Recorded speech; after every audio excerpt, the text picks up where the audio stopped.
Hey, everybody, welcome back to Behind the Spacebar, the podcast that's going to teach you how to be a world-class playback engineer.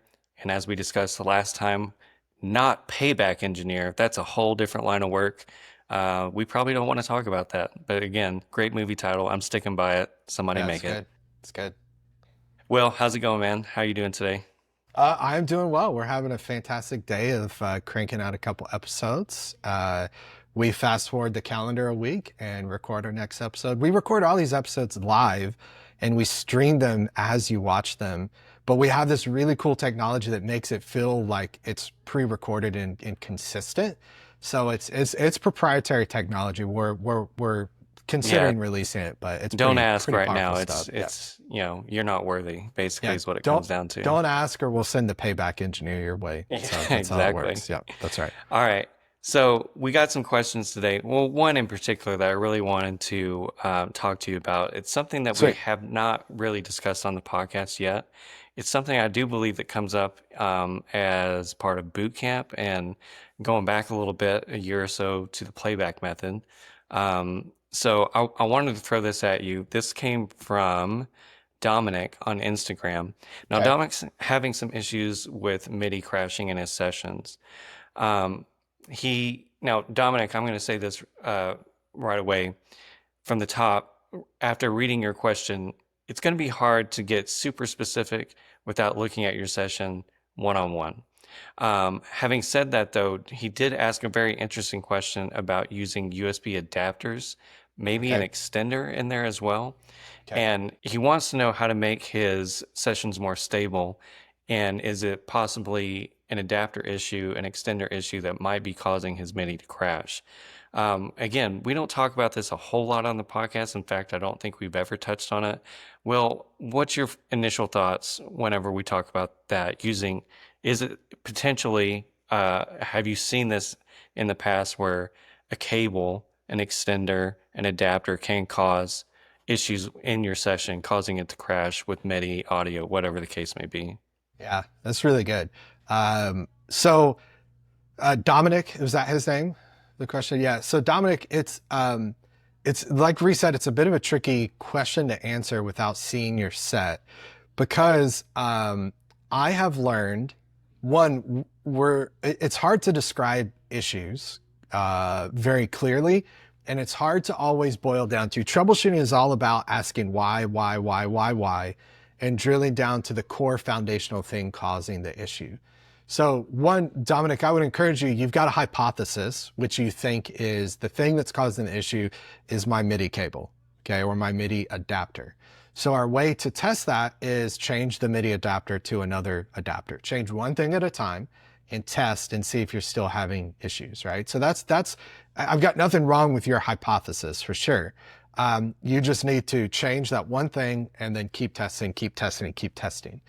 The other problem with this is my MIDI is crashing. To me, could mean a lot of different things. Like, does that mean Ableton is crashing? Does that mean suddenly it stops receiving MIDI notes? Like, Dominic, I wish I could ask you that question one-on-one in person to figure out, because depending on what the end result is, would maybe lead me away from thinking it's an adapter, right? Now, if it's I'm playing keyboard and suddenly halfway through my set, my notes no longer get sent to Ableton and my keyboard stops. That's very possible. If it's intermittent like that, that's 100% probably a cable, maybe even an adapter. Does that all track with you, Reese? Like that Yeah. sounds like stuff. Yeah. Like that's where I would start, Dominic.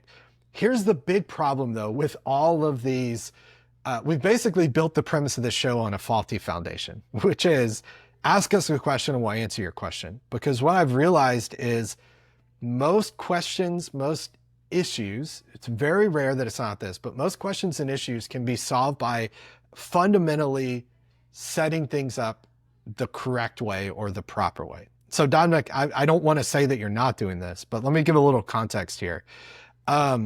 If you are running, I'm going to go back to what we always talk about, Reese. Here we go. If you're running keys, virtual keys and playback and vocal tuning and in-ears all on the same machine, It's not your USB cable that's causing the problem. It's a fundamental issue of doing too much on one machine, right? So you didn't allude to that or hint to that, so I don't think that's what you're doing, but that's one thing I would start. Two, it's very possible that you're running keys, virtual keys, and playback on the same machine. If so, every time you press stop, it's going to stop your pad. Maybe you feel like that's happening and you think it's related to MIDI. That's just a fundamental symptom and a fundamental cause of a foundational setup issue, which is those should be on separate machines, right? And again, there's ways around to have it stop. You can search YouTube and you'll find my video and get there. But that's where I would start. Now, generally, let's talk some general principles here. I, whenever possible, try to avoid adapters and I try to avoid hubs. I try to make a direct connection whenever possible with MIDI controllers and a direct connection to my audio interface. I 100% avoid hubs with audio interfaces as much as possible. Like that's kind of a general thing. I've had some success plugging audio interfaces into hubs, but they tend to be higher end hubs, or it's like a little lower thing where I'm not really worried about it. Let me give a couple options here, and then I want to hit everybody with a fundamental. Well, let's start this. Reese, I'm going to go deep for a second, but I'm going to do this in a minute. I want to share the only three possible types of connections with MIDI that are possible. We talk about this in boot camp. We talk about this on the side a little bit. This goes down to a fundamental thing that we've got to get right and understand. Only three types of connections. One is a point-to-point connection. That is, I take a MIDI cable from my controller, whether that's 5-pin or USB, and I go into my computer, point to point, right? It's just USB cable from device into computer. The second type of connection is what's called extended point-to-point. And that is, I go beyond the 10 to 15 foot limitation of a USB cable, or beyond the 50 foot limitation of a DIN cable. Maybe I've got a foot controller on stage with me, stage left, and our playback rig is living, 100 feet stage right. I need to make that connection. That is now an extended point-to-point connection. We're just going out of our controller to there. And that is where people create the shakiest of all foundations. And we'll talk about that as I run through options here in a second. The third type of connection, this is my favorite connection, is a network connection. So we point to point, extended point to point, and then network. Network is the most powerful, which means I plug in to a device that then puts my MIDI on a network. And then that MIDI can go to multiple places, and it's not limited by distance. It's not limited by potential outputs. It's not point to point anymore. Basically, my controller is a node on a network that can go to lots of other nodes on the network. It's the most flexible way. It's actually the most stable way to do an extended thing. Okay, so let's walk through a couple options. I'm gonna go quick on this, but I pulled up some links here as we were talking, Reese, that I think will be helpful and beneficial. One, if you think it's your USB cable, again, try your USB adapter, but potentially do something like this. If your device has a USB-B connection and your computer's USB-C, you could skip the adapter, buy one of these cables. I've used these quite successfully. These are DJ Tech tools. In fact, I'm using a DJ Tech tool cable right now. These are really, really good. So potentially consider that as an option. That's where I would start. Skip that adapter. Maybe try a new adapter, see if it works. Maybe try one of these cables, skip the adapter completely. If you're gonna do a USB hub, there's a lot of like pro level playback folks that use this company, CalDigit. They use these Thunderbolt docks. They'll often plug their interface into these. They'll use them for Ethernet. These are really, really expensive. The main reason people started using these is I think 2 or 3 years ago, there was a bug in Ableton, or actually in Core Audio, that would cause a dropout if you use the USB bus. And so this allowed people to bypass the USB bus and go through the Thunderbolt bus and take USB, go through the Thunderbolt bus as the connection into the computer. And so a lot of people are still using these. I don't currently use one. I have no need for it, but they're great. That's something that could potentially work. Here's 2 hubs that I've used successfully. In fact, I'm using this one right now, this Anchor hub. We'll put links. They're all affiliate links, but we'll put those below if you guys want to check those out. This Anchor one is really great. This one, My opinions are a little mixed right now. It's about half the price. My opinions are mixed because one, I love that, and both of these hubs I'm sharing here, I like because they have a detachable cable, which means I can kind of leave the hub, move the cable. This one I'm a little mixed on because I think I had one of them go bad on me recently. I haven't had the ability to really test and dig deep though.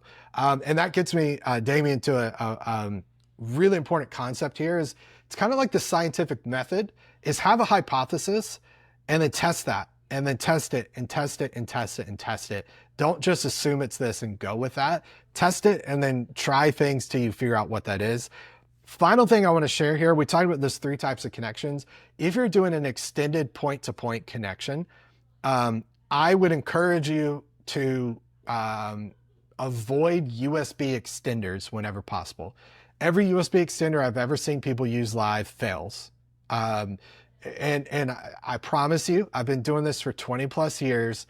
I have heard so many people reach out and say, yeah, but Will, have you tried this one? Have you tried this powered one? They all fail.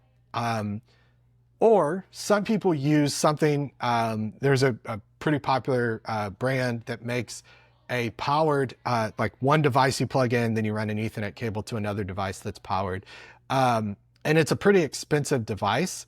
The reason I don't like that is you kind of build this system that is inflexible. You pour all this money into a system that's just extended point to point. Here's what I would rather you do. For those of us that need a MIDI controller somewhere and they need to be somewhere else, is buy a Mio XM, plug your MIDI controller into it. You could power your Mio XM over Ethernet if you want to. You don't even need a power cable for it. So it could live anywhere on stage. Then you'll run an Ethernet cable out of that back to your playback rig. I no longer build playback rigs, I build playback servers. So one of the essential pieces of the playback server is a network switch hanging out over there. And then I connect to Play Audio 1U to that. And the Play Audio 1U is going to manage that MIDI connection. I can create up to 22 individual discrete connections to different Mio XMs or different computers. And that becomes a network connection then, as opposed to just a extended point-to-point connection. And so, yes, it's going to be more than the $15 USB extender you found online, but it's going to build something that you can grow into and can expand. And it's going to be one ecosystem and one method for managing that, as opposed to, oh, this I plug in here, and then this one I use this USB to Ethernet thing that just goes here. But oh, now I need to move it further, so I can't connect to that. I've got to rebuild it all. I try to build rigs for flexibility, for the fact that the only thing that doesn't change in live performance is the fact that something will change, right? And so build on that, plan on that. So Daniel, hopefully that's enough to, or Dominic, excuse me. Yeah. Hopefully that's enough to get you headed down the right path and towards a solution, is my hope. Yes, Dominic. By all means, and this isn't just for Dominic, but anybody else, if you've submitted a question and we didn't quite nail, if you're still running into some issues, always you can send us a message on our Instagram account. If you just DM us from Studio to Stage IG. If you're watching on YouTube, drop a comment on the YouTube video. We might not respond to those. Instagram would be better, but it's not a one and done thing on these. If you guys like have a follow-up question, we'd love to maybe revisit some of these other ones. I don't know if I've seen anyone go back and kind of ask a part 2 after we've answered a question on the podcast, but it might be fun to do that. That'd be cool. So Dominic, maybe try some of these solutions. If that works for you, let us know. We'd love to celebrate, that you don't have any more MIDI issues, with it crashing on you. But yeah, Dominic, everybody else from Studio to Stage IG, DM us those questions. I was actually looking this morning before we got started, had another great one come in. Thank you guys so much for even reaching out, listening to the podcast. It means a lot. It's going to keep us going. Yeah. We get great questions almost every day. So besides from Studio to Stage IG, Will, if Dominic or anybody else had some questions about how to get started, if they were looking for a template, and they didn't want to pay $50, $100, they were looking for a free option, where would they go? Maybe. Is there a site somewhere that exists on the internet, the World Wide Web, as it's called, that they can find something to help them out? There might be. What would you say that is? I think it's possible. I want to tie this into Dominic's question. I said earlier, A lot of the issues I see would be solved by people getting the fundamentals and the foundational things correct. Hmm. And one of Yeah. the things that's going to help you do that is a template. Instead of you reinventing the wheel, stand on the shoulders of the people that have gone before you that have solved those issues you're spending hours to solve. And I You get can it. call yourself a giant. It's okay. That's the only context in which that works, right? It's just same as short and sweet. At least the short, it works. That's the yeah, anyway. So you have to be there. But here's the thing: if you download this template sets you up for success and sets you up to be a world-class playback engineer because it allows you to work faster, more efficient, and more stable than anyone else around you. So if you have the goal of becoming a world-class playback engineer, either for yourself, for another artist, you want to get a gig as a playback engineer, this is the content and this is the system that will help you do that. And as Reese mentioned, it's completely free. It's my gift to you guys. I still have not set up the email automation to even sell you anything. So you'll go unbothered and you're going to unsubscribe anyway when I ask you to buy something. So just go get it while you can now. You get 2 free courses that will show you exactly how to do it. And my goal is to transform live experiences and shows to make them better for audiences all across the globe. And so you can do that by getting started with this template for free.